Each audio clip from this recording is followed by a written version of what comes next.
kan kereta api itu sudah punya jalan sendiri, Iya. kemudian ada petugasnya juga. Iya. Tapi kok kenapa di beberapa titik itu Sering terjadi masih terjadi kecelakaan. kecelakaan? Iya. Apakah itu menjadi tanggung jawab dari PT KAI aja, atau tanggung jawab pemerintah saja, atau tanggung jawab bersama pemerintah, anggota DPR, kemudian dan juga masyarakat begitu ya? Iya. Catatan kami, Mbak, kalau perlintasan sebidang yang ada di Provinsi Jawa Timur itu ada 1153. Kemudian ketika ada perlintasan yang kemudian liar, diharapkan untuk menjadi supaya terregister, tentunya ada proses. Jadi perlintasan yang tidak terjaga, perlintasan yang sudah terdata tapi belum ada penjaganya, itu konteksnya memang pemerintah daerah. Tapi kalau kemudian tadi pertanyaannya masih seputaran ada perlintasan liar tapi yang tidak ditutup, nggak berkenan ditutup, ya terus kita komunikasikan lah. Pemerintah daerah kabupaten atau kota pastinya yang akan lebih masif melakukan komunikasi dengan pihak desa, dengan pihak kelurahan, gitu ya? dengan muspika, supaya memastikan ada menekan atau meminimalisir resiko terjadinya kecelakaan. Sabar sejenak ketika berkendara. Betul. Terlebih di perlintasan kereta api Yang liar gitu ya? mobil khusus yang liar yang tidak ada penjaganya, ini juga sangat rentan sekali terjadinya kecelakaan. Nah, maka pemerintah memang harus hadir, Mbak. Memang harus hadir gitu ya.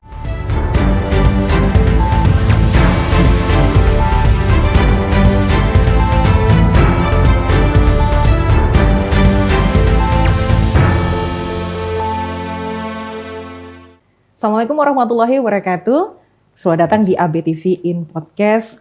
Bukan sekedar bicara, lebih dekat, lebih paham. Kali ini bersama saya Risa Ismaya yang akan membagikan informasi dan juga obrolan menarik untuk Anda di episode kali ini yang luar biasa. Perlintasan sebidang tanggung jawab siapa? Itu tema kita kali ini, di mana berbicara terkait dengan transportasi publik. Ada salah satu jenis transportasi yang sangat diminati oleh banyak orang dari kalangan muda, tua, di semua kalangan menikmati adanya kereta api. Di mana jenis transportasi ini memang begitu luar biasa karena sifatnya yang massal, kemudian masif dan juga unik. Jadi banyak sekali yang menyukai adanya kereta api. Apalagi jika sudah mendekati momentum Lebaran, hari besar lainnya, pasti banyak orang yang akhirnya memanfaatkan adanya kereta api. Kenapa kemudian perlintasan sebidang ini menjadi menarik untuk kita perbincangkan kali ini, karena sebagaimana yang kita tahu banyak sekali sekarang ini kecelakaan di perlintasan sebidang di mana angkanya setiap tahun naik, kalaupun turun mungkin kemudian naik lagi begitu. Apakah yang salah? Apakah yang perlu diperbaiki dari keadaan yang terjadi seperti ini begitu ya? Nah, kali ini untuk membahas obrolan menarik ini saya sudah bersama dengan anggota dewan yang luar biasa, muda, energik begitu ya, kemudian actionnya juga luar biasa di beberapa hari terakhir atau mungkin beberapa bulan terakhir, mungkin masyarakat sudah sangat mengenal beliau, sepak terjangnya ketika turun di lapangan itu seperti apa. Saya sudah hadir bersama narasumber yang luar biasa, beliau dari anggota dan juga sekaligus Wakil Ketua Komisi D Fraksi Nasdem di DPRD Provinsi Jawa Timur yang akan berdialog secara eksklusif, mungkin seperti itu, dengan nanti berbagai informasi menarik yang akan disampaikan untuk kita semuanya. Ada Bapak Kusnul Arif Esos yang akan berbincang dengan kita. Apa kabar, Bapak? Alhamdulillah baik. Mbak Risa baik. Alhamdulillah hari ini agak dingin cuaca, tapi segar saja di studio gitu ya. Karena semangatnya tadi, saya manggilnya gimana ya enaknya ini? Dipanggil Mas saja. Mas ya, kayaknya karena ketika datang di daerah dapilnya di Kediri Raya ya, Kediri Kota dan juga Kabupaten, itu kalau nyebutnya Pak Arif itu kayaknya Mas Pipin gitu ya. Iya, betul tidak itu sebutan seperti itu ya? Panggilan teman-teman dekat memang manggilnya Pipin. Sebenarnya nggak ada sambungnya ya dengan nama aslinya. Nama aslinya Kusnul Arif tapi panggilannya Pipin. Tapi lebih akrab saja gitu kan betul, seperti itu. Ya. Selamat datang di Kediri, Mbak Risa. Terima kasih. Luar biasa, saya punya banyak momen dan juga kenangan yang luar biasa di Kediri juga ya. Pernah bikin satu yang hebat dengan Kediri. Jadi dengan adanya beliau ini ya, DPRD Provinsi Jawa Timur yang memang notabene wakil dari Kediri juga. Beliau ini banyak sekali memberikan masukan-masukan dan juga progres yang luar biasa. Kan fungsinya sebagai DPRD juga Mas Pipin ya. Terima kasih. Pengawasan seperti itu. Kemudian take action-nya. Kalau boleh ngomong dalam bahasa Jawa nggak omong tok gitu. Gitu ya. Jadi langsung action gitu. Seperti itu. Nah, masih berusaha untuk itu Mbak Risa. Biar kita apa ya namanya, yang lebih muda, ya saya nggak tahu nih muda mana ini saya sama Pipin, tapi kalau kita ngomongin usia itu relatif ya agak susah. 11-12 sebelumnya. 11-12. Maksudnya dari action yang dilakukan, kemudian kan teman-teman media juga banyak menyampaikan itu karena perlintasan sebidang saat ini jadi semacam apa ya, buah bibir kalau dibilang iya. Karena kan kereta api itu sudah punya jalan sendiri, iya. Kemudian ada petugasnya juga. Iya. Tapi kok kenapa di beberapa titik itu masih terjadi kecelakaan? Iya. Apakah itu menjadi tanggung jawab dari PT KAI aja, atau tanggung jawab pemerintah saja, atau tanggung jawab bersama pemerintah, anggota DPR, kemudian dan juga masyarakat begitu Iya. Karena ketika melihat angka kecelakaan yang begitu tinggi, kita tidak hanya membicarakan di wilayah kita sekarang ya, di Jawa Timur, tapi di beberapa titik begitu, bahkan kecelakaan itu terdengar atau terlihat sangat mengerikan. Iya, betul. Itu salah siapa? Kita tidak bisa menyalahkan masyarakat saja atau siapa yang ada di sekitar perlintasan atau bagaimana, berarti ada yang salah ini. Iya. Nah, mengapa kita harus lebih concern lagi? Karena menurut beberapa catatan yang saya punya di 5 tahun terakhir, ternyata angka kecelakaan sangat tinggi, Mas. Iya. Seperti yang kita tahu kan, di kemarin juga bukan di daerah kita sih sebenarnya ya, di daerah lain, tapi korbannya seperti itu banyak. Iya. Tapi sebelum nanti kita konsen bagaimana take action-nya Mas Pipin untuk meningkatkan atau memaksimalkan fungsi sebagai seorang pengawas tentang sebidang ini ya, perlintasan sebidang ini. Mungkin masyarakat awam perlu tahu perlintasan sebidang itu apa sih sebenarnya gitu. Kalau orang awam kan biasanya ban sepur gitu. Apa sih biasanya ya, lewat perlintasan gitu ya. Iya. Tapi sekarang kan lebih banyak berita yang dimunculkan karena banyaknya kecelakaan, jadi orang lebih kepo. Perlintasan sebidang itu apa gitu ya? Mungkin Mas Pipin bisa memberikan sedikit penjelasan. Terima kasih Mbak Risa, ini luar biasa hari ini kita bisa berdiskusi, berdialog dengan ABTV. Bahas pembahasan juga cukup menarik ya terkait dengan perlintasan sebidang. Jadi sebelum nanti kita diskusi panjang, ngobrol panjang terkait dengan perkereta apian, dalam hal ini adalah konteksnya perlintasan sebidang. Betul. Mungkin kita ada sepemahaman dulu, sefrekuensi dulu. Apa sih yang kemudian disebut atau dimaksudkan dengan perlintasan sebidang? Jadi kalau secara harafiahnya, jadi perlintasan ini adalah perpotongan. Betul. Jadi perpotongan antara rel kereta api dengan jalan setapak, dengan jalan akses masyarakat menuju desa, menuju kabupaten kota. Intinya ketika ada rel kereta api, kemudian di situ ada jalan yang memotong, nah itu kita sebut dengan perlintasan sebidang. Perlintasan sebidang sendiri ada beberapa hal gitu Mbak ya, bahwa perlintasan sebidang ini ada yang terdata, kemudian ada yang bahasanya kalau orang mungkin bahasa ini perlintasan sebidang resmi gitu. Atau tidak gitu ya. Atau tidak. Betul. Jadi kalau kami lebih mengartikan terdata, tidak terdata, terdata dan terjaga, terdata dan tidak terjaga, kemudian ada yang tidak terdata atau liar. Ada sedikitnya ada 3 item itu. Nah, kemudian kita juga perlu memahami bahwa ada perlintasan yang tidak sebidang. Perlintasan yang tidak sebidang itu yang ada di flyover, yang ada di terowongan. Biasanya banyak itu di Surabaya kan. Betul, di kota-kota besar ya. Betul, itu yang tidak sebidang. Nah, itu beberapa item terkait dengan pemahaman atau pengertian perlintasan sebidang, Mbak Risa. Nah, kemudian di Kediri sendiri ada berapa banyak? Kalau kita bicara kabupaten dan kota Kediri, memang jumlahnya luar biasa. Catatan kami, Mbak, kalau perlintasan sebidang yang ada di Provinsi Jawa Timur itu ada 1.153. Banyak ya? Banyak betul. Dari 1.153 perlintasan sebidang yang ada di Jawa Timur, ada 1.096 perlintasan yang terdaftar atau terdata tadi. Resmi lah istilahnya gitu ya. Jadi ada nomor JPL-nya. Dari kemudian 57 tidak terdaftar. 57 tidak terdaftar atau kita sebut liar. Kemudian dari 1096 tadi yang saya maksudkan perlintasan terdaftar ini ada 322 dijaga oleh pemerintah daerah, 282 dijaga oleh KAI, kemudian ada 67 dijaga oleh relawan dan 245 tidak dijaga.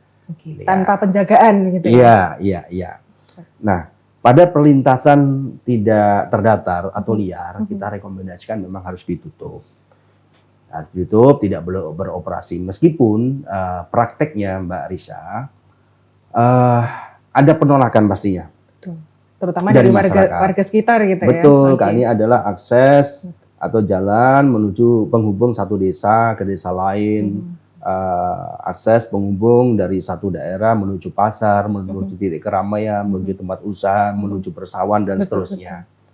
Nah, siapa sih yang sebenarnya membuka jalan itu? Biasanya memang masyarakat. Untuk mempermudah akses jalannya. Betul, gitu ya. iya. Nah, ini memang kita akhirnya ya kita akomodir lah bagaimana supaya perlintasan liar ini sedapat mungkin kita tutup kalau urgensinya ini kemudian nggak terlalu urgent ya. Tapi kalau beberapa hal ini kemudian diusulkan untuk didaftarkan atau terdaftar supaya resmi tadi, ya maka ada proses yang harus dilalui. Kita juga butuh dukungan pemerintah desa, kita juga butuh dukungan dari pemerintah daerah, kabupaten maupun kota. Ya.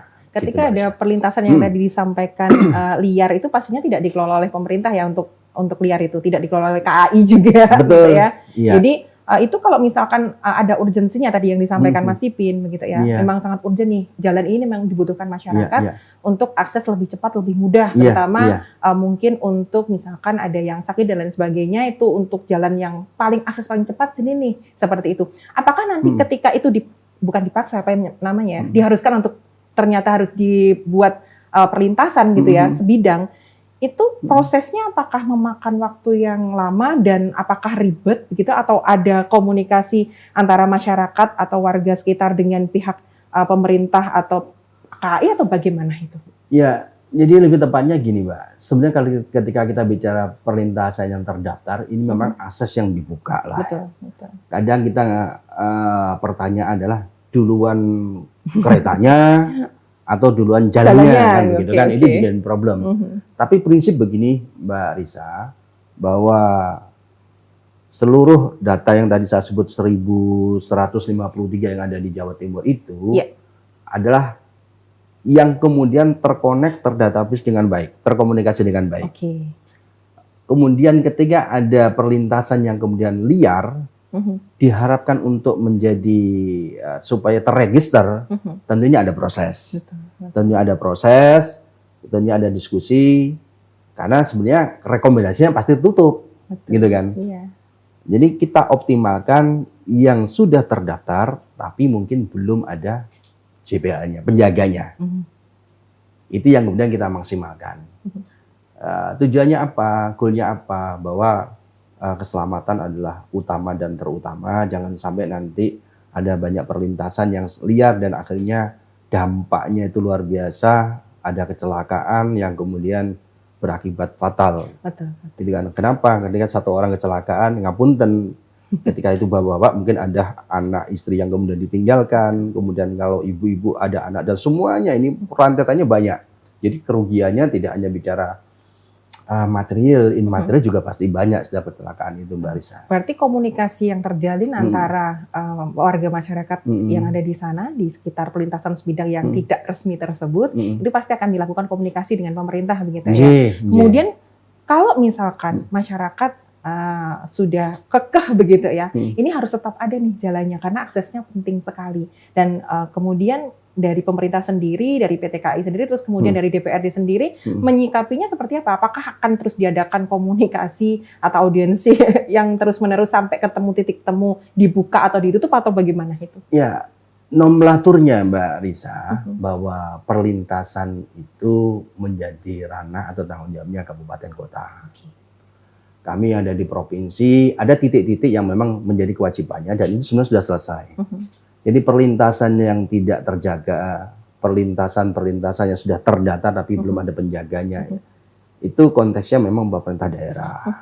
Tapi kalau kemudian tadi pertanyaannya masih seputaran ada perlintasan liar tapi yang tidak ditutup, nggak berkenan ditutup, Ya, terus kita komunikasikan lah. Oke. Pemerintah daerah kabupaten atau kota pastinya akan lebih masif melakukan komunikasi dengan pihak desa, dengan pihak kelurahan, Warga gitu ya. dengan muspika, supaya memastikan ada menekan atau meminimalisir resiko terjadinya kecelakaan. Karena kalau kita membicarakan terkait dengan resiko itu taruhannya nyawa ya Mas. Betul, ya. betul. Karena sekarang ini menjadi tanggung jawab kita bersama atau tidak sih sebenarnya untuk memberikan edukasi, boleh saya bilang edukasi seperti itu ke masyarakat, karena pelintasan itu dibuka memang dengan pertimbangan tertentu misalnya seperti itu. Kan beberapa pertanyaan mungkin muncul ketika kita menyampaikan, oh di situ perlintasannya tidak resmi, harusnya ditutup, tidak boleh digunakan, tidak boleh dilakukan atau dibuat untuk akses jalan misalkan. Iya. Tapi kan beberapa masyarakat mungkin tidak bisa menerima apa yang disampaikan oleh pemerintah, terutama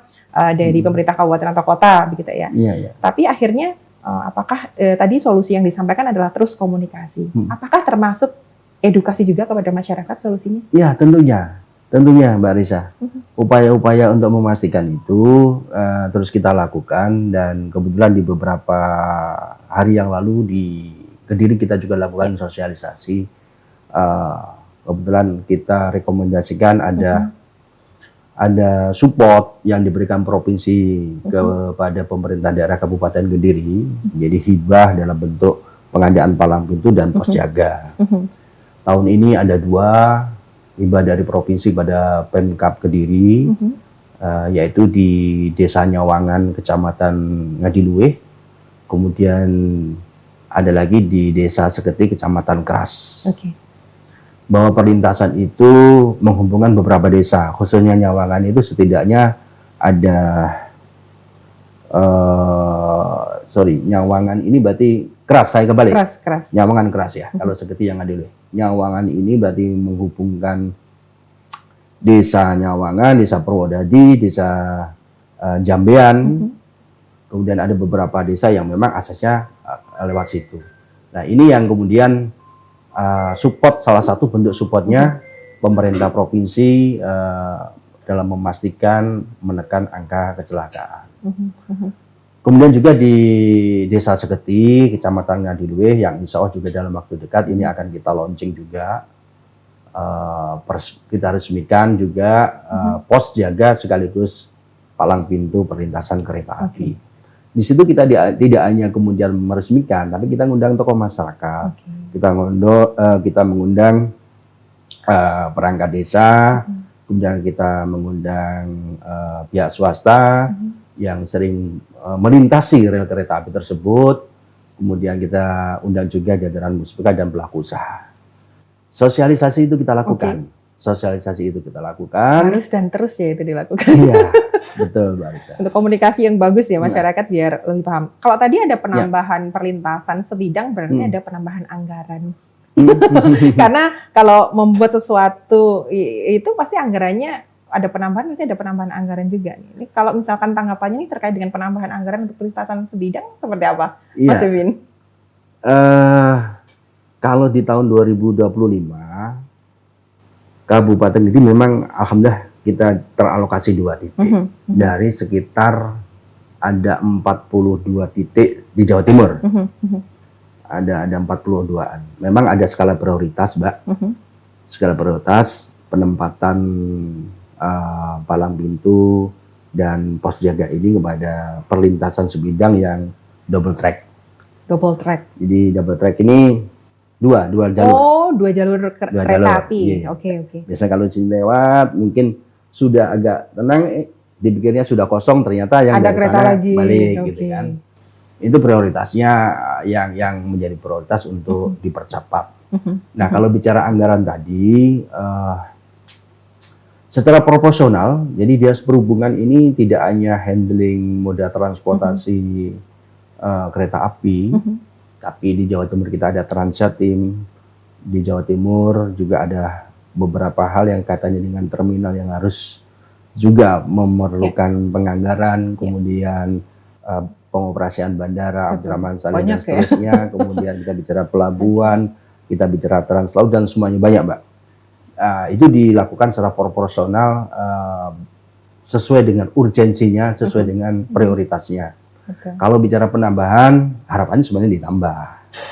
harapannya semakin ditambah. Tapi kadang kemampuan fiskal lah yang kemudian akhirnya membuat kita mengoptimalkan segala resource yang ada ini, termasuk anggarannya ada, bagaimana anggaran yang kemudian digunakan ini betul-betul memberikan outcome yang bagus, memberikan outcome yang optimal. Iya. Di tengah-tengah efisiensi anggaran. Betul. Gitu. Betul. Ya, begitu. agak ini ya, agak ragu saya sebenarnya tadi menanyakan terkait dengan penambahan anggaran karena saya tahu di semua lini, di semua instansi, bahkan DPRD provinsi pun pasti memikirkan anggaran. Tapi di tengah-tengah adanya efisiensi anggaran dari pemerintah pusat juga menyampaikan seperti itu, begitu ya. Ada semacam keraguan atau nanti kalau ada efisiensi anggaran bagaimana ya? Apakah nanti bisa untuk tahun depan terrealisasi apa yang mungkin ada beberapa perlintasan sebidang baru yang memang direkomendasikan untuk dibuka begitu? Itu gimana Mas Pipin menanggapi seperti itu? Ya, kalau kita bicara YOY, memang berat Mbak YOY kita. YOY kita ini kalau dari Dinas Perhubungan Provinsi Jawa Timur, anggaran tahun 2025 sekitar 970 miliar, all, termasuk untuk pengoperasian Transjatim ya. Tapi di tahun 2026 ini, di APBD 2026 ini hanya sekitar 438 M. Jadi ada penurunan yang sangat signifikan. Hampir separuh ya? Betul. Nah, lantas apa yang perlu kita lakukan? Kita lakukan adalah pastinya memastikan seluruh program yang akan dilakukan adalah betul-betul urgensinya terukur, betul-betul urgent. Ada skala prioritas, dan tentunya semua program harus memberikan outcome yang optimal. Dengan keterbatasan anggaran atau kemampuan fiskal saat ini di tahun 2026, kita juga mendorong Pemprov dalam hal ini mitra kami di Komisi D, termasuk Dinas Perhubungan maupun dinas-dinas yang lain, supaya tetap memberikan pelayanan yang optimal, tidak mengurangi pelayanan, tidak mengurangi layanan kita kepada masyarakat. Termasuk di dalamnya tadi, misalkan gini Mbak, kalau tahun 2025 perlintasan sebidang ini memang kurang lebih 42. Di tahun 2026 ini di RKA-nya kurang lebih hanya 4. Turunnya drastis. Iya, karena memang posisinya anggarannya berkurang dan ada titik-titik, ada bidang-bidang yang memang juga memerlukan anggaran. Urgent juga gitu ya. 4 itu dan insya Allah di antaranya 1 kita optimalkan di Kediri Raya juga dapat. Iya. Karena seperti yang kita tahu kalau kita membicarakan terkait dengan perlintasan sebidang ya, apalagi kalau di wilayah Daup 7 Madiun gitu ya. Iya, betul. Daup 7 Madiun di perlintasan di daerah Kediri sampai ke di arah ke Madiun gitu ya. Itu pengoptimalan kayaknya penting ya, mengingat nanti bagaimana cara kita untuk tindakan preventif yang saya sebutkan tadi, banyaknya kecelakaan, entah itu karena kesadaran masyarakat yang berkurang. Kan biasanya masyarakat ini kurang begitu paham ya, yang saya tahu Mas Pipin, adanya rambu-rambu di sekitar palang pintu kereta api itu ya. Mungkin nanti dengan adanya banyak sosialisasi yang disampaikan oleh Mas Pipin, apakah anggaran yang ada itu hanya dipakai untuk penambahan perlintasan sebidang? Kalau misalkan untuk sosialisasi, publikasi, kan kita lebih nyawa nih urusannya ya. Nah, itu sosialisasi apakah nanti anggaran itu juga bisa diperuntukkan untuk sosialisasi kepada masyarakat atau hanya untuk pembuatan perlintasan sebidang? Iya. Itu. Iya, terima kasih Mbak Risa. Jadi konteks bidang perkeretaapian ini banyak. Tiadaannya kita bicara pengadaan, pos jaga, pengadaan palang pintu, tapi ada juga pengadaan rambu-rambu. Ada sosialisasi, ada pengadaan, ada pelatihan petugas. PJL-nya ada pelatihan juga, kemudian ada lagi properti yang walkie-talkie ini di setiap pos itu juga ada. Sosialisasi terus dilakukan pasti Mbak. Jadi tidak hanya pada pengadaan palang pintu maupun pos jaga saja. Ada kegiatan lain di bidang perkeretaapian. Terkait dengan sosialisasi masyarakat yang paham ya alhamdulillah, berarti ya membantu juga pemerintah untuk bagaimana meminimalkan terjadinya resiko kecelakaan. Kasihan juga nih, kereta api sudah dikasih jalan gitu ya, sudah ada rambu-rambunya, tapi masyarakatnya sendiri kurang paham. Kadang sudah ditutup masih menyeberang aja gitu ya. Yang paling banyak kan seperti itu juga ya. Iya, gitu. makanya itu kita himbau masyarakat jadi lebih ke arah apa ya? Sabar sejenak ketika berkendara. Betul. Terlebih di perlintasan kereta api Yang liar gitu ya. mobil khusus yang liar yang tidak ada penjaganya, ini juga sangat rentan sekali terjadinya kecelakaan. Nah, maka pemerintah memang harus hadir, Mbak. Memang harus hadir gitu ya. Tapi saya sebenarnya penasaran nih Mas Ipin, kalau misalkan ada pelintasan liar begitu ya di tengah masyarakat sering digunakan nih, rawan sekali untuk terjadinya kecelakaan. Apakah DPRD provinsi atau DPRD ini juga bisa merekomendasikan penutupan terkait dengan fasilitas itu? Pemerintah bisa. Lebih tepatnya pemerintah. Oke. Jadi ini tanggung jawab pemerintah memang. Jadi penutupannya juga atas nama pemerintah. Ada dengan segala daya dan upayanya. Betul. Karena penutupan itu lebih susah. Iya, sejauh ini kok saya belum mendengar ada yang sampai kemudian apa Mbak ya, geger-geden mungkin ya. Atau mungkin saya yang belum terupdate. Cuman kondisi ini masih saya rasa masih bisa terkomunikasikan. Contoh begini, Mbak. Di data ya, di Kabupaten Kediri perlintasan sebidang, tadi kalau saya bicara ada 1000 something ini adalah di 1153 ya, ada di Jawa Timur. Di Kediri lumayan banyak, Mbak. 57 kalau nggak salah, sebentar Mbak ya. Kabupaten Kediri ini ada 51 JPL, yang dijaga Pemda itu ada 10, dijaga PT KAI ada 8, tidak dijaga 17 lah ya kan. Kemudian tidak terdaftar, ini tadi yang kita bahas, tidak terdaftar itu ada 8, tidak sebidang ada 7, perlintasan ditutup ada 1. Lumayan banyak ya ternyata di Kediri ya? Betul, Mbak. Nah ini yang ada di Kediri. Nah Kabupaten Kediri ini juga memiliki 19 rekomendasi pembangunan palang pintu, itu sudah ada kajiannya. Tinggal nanti bertahap, semoga 19 titik itu teralokasi anggarannya, kemudian bisa dilaksanakan. Balik lagi anggaran gitu. Kita di provinsi sudah ada sekitar 8 memberikan hibah pos jaga yang ada di Kabupaten Kediri, mulai dari di Desa Turus Kecamatan Gantengrejo, di Desa Rembang Kecamatan Ngadiluwih, kemudian ada di Desa Kararjo Kecamatan Ngasem, Wadungan Kecamatan Ngasem, kemudian di Banjarjo itu Kecamatan Ngadiluwih, kemudian ada di Desa Tanon Kecamatan Papar, kemudian yang baru di Desa Nyawangan Kecamatan Keras dan Desa Seketi Kecamatan Ngadiluwih. Ya. Kalau kita membicarakan perlintasan sebidang kan yang resmi pasti ada penjaganya ya. Kalau penjagaan SDM, kita ngomongin SDM SDM itu kalau kita ada penjaga pasti harus ada pos anggarannya. Apakah itu menjadi tanggung jawab 50-50 antara PT KAI dengan pemerintah, atau full itu dari pemerintah atau dari PT KAI, atau bagaimana? Pemerintah daerah kabupaten kota, Mbak. Itu masuk dalam pos anggaran pemerintah kabupaten kota. Jadi untuk PT KAI tidak. Jadi gini, kalau bicara penganggaran human resource-nya yang menjadi tanggung jawab yang per kereta api PT KAI ada. Ya, di perlintasan yang menjadi kewajibannya kereta api. Termasuk yang menjadi tanggung jawabnya provinsi ada. Gitu posnya masing-masing. Posnya masing-masing. Yang di daerah ini yang tadi saya sebut gitu kan, itu memang tanggung jawab pemerintah daerah.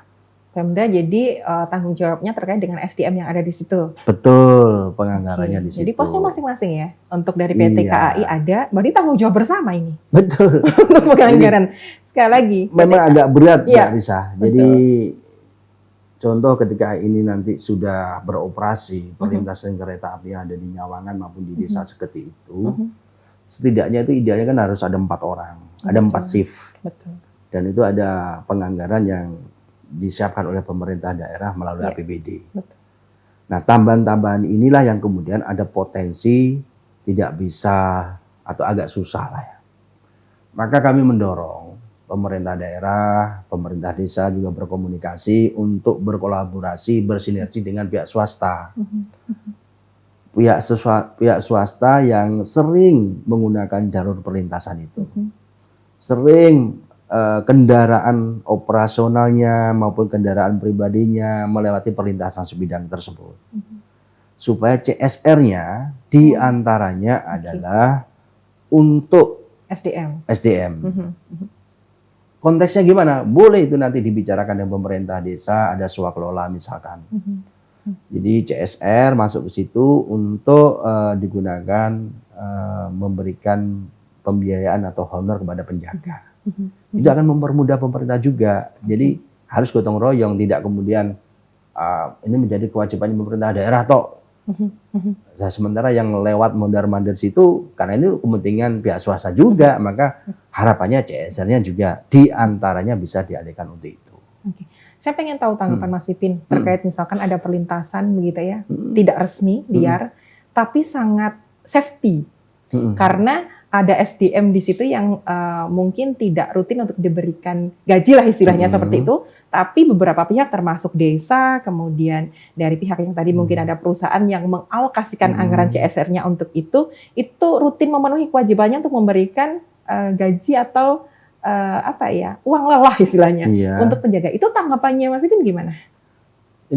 Itu upaya Mbak ya. Jadi kalau kita bicara nomenklaturnya kan memang tidak diperkenankan kalau liar itu kan. Tapi kalau kita bicara bahwa ini ada upaya pencegahan atas kesadaran masyarakat, kami wakil-wakil mereka Mbak pasti harus berpihak.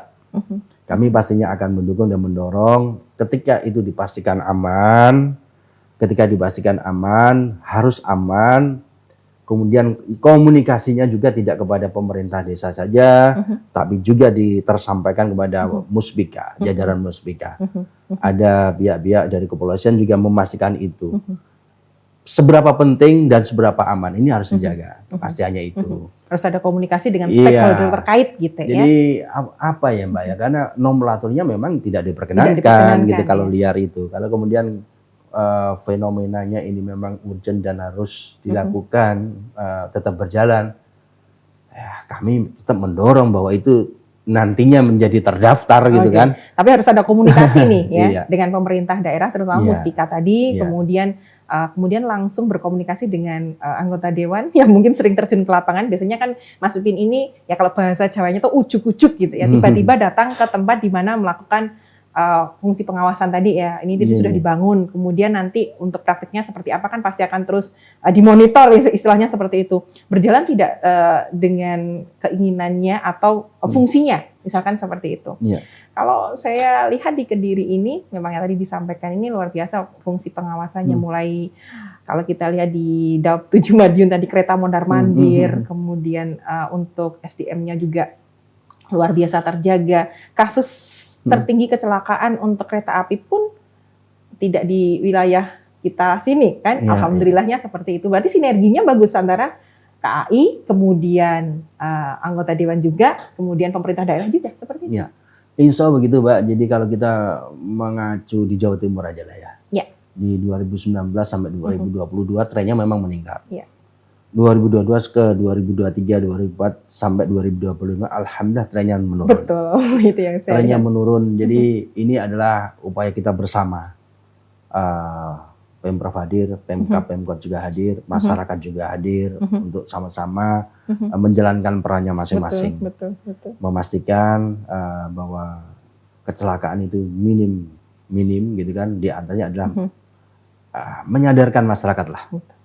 Merubah mindset masyarakat untuk lebih aware gitu, peduli gitu ya, peduli dengan lingkungan sekitar, terutama untuk perlintasan sebidang seperti itu. Luar biasa. Ini saya pengennya lama, tapi kita sudah dibatasi waktu gitu ya. Oke, jadi terakhir saja yang pengen disampaikan oleh seorang Mas Pipin ya untuk masyarakat yang ada di Jawa Timur, khususnya lah untuk yang ada di dapilnya sini ya, untuk perlintasan sebidang ini bagaimana? Apa yang pengen disampaikan?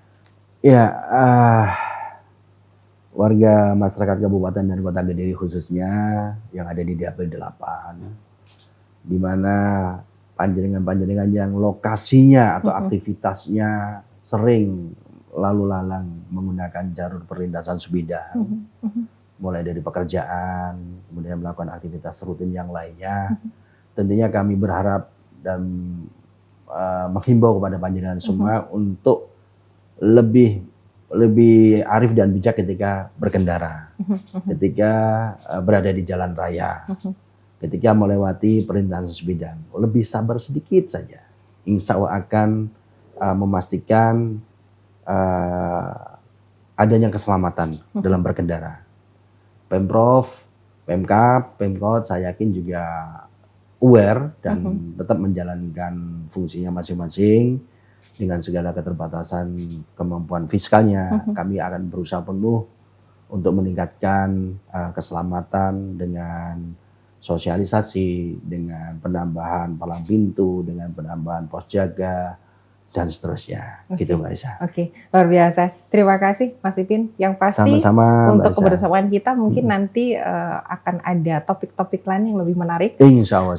Karena kerjasamanya untuk di mitranya dari komisinya Mas Pipin ini kan tidak hanya terkait dengan perlintasan sebidang tentunya. Nanti masih banyak sekali yang ingin kita tanyakan. Pada waktu kita bisa berjumpa lagi untuk ngobrol-ngobrol lagi terkait dengan perannya dari fungsinya juga dari DPRD Provinsi Jawa Timur khususnya yang hadir bersama kita. Itu tadi melalui kolaborasi yang luar biasa antara eksekutif, kemudian legislatif dan juga masyarakat. Kita upayakan atau mengupayakan berkendara yang lebih aman dan juga untuk ketahanan infrastruktur transportasi di Indonesia itu biar lebih luar biasa lagi meminimalkan terjadinya angka kecelakaan. Tapi alhamdulillah tadi yang disampaikan oleh Mas Pipin terutama di Dapil 8 di Kabupaten dan juga Kota Kediri ini dengan adanya pelintasan sebidang yang sudah resmi dijalankan itu nanti bisa untuk meminimalisir terjadinya angka kecelakaan.